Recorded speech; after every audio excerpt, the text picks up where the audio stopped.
que és la d'una anomalia comercial, que és la que va acompanyar el moviment polític del procés independentista en tot el que té a veure la creació musical. Hi ha una franja de temps, potser de 4 o 5 anys, en els que la indústria musical li va interessar, no per convicció política, sinó per necessitat econòmica, recolzar econòmicament i recolzar, per tant, comercialment, un gruix de propostes musicals que en aquell moment es van afegir al carro de creació musical que generava debat polític.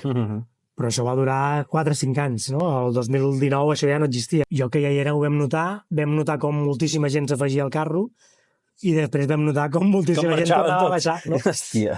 I no només això, sinó que vam notar com la indústria a casa nostra, que són 4 o 5 empreses, amb tota la naturalesa del món, com acostuma a treballar el capitalisme d'amiguets, diguéssim, va entrar aquí dins, es va aprofitar de la infraestructura, la va exprimir fins allà on va poder, i quan va veure que això ja no generava beneficis va dir adeu.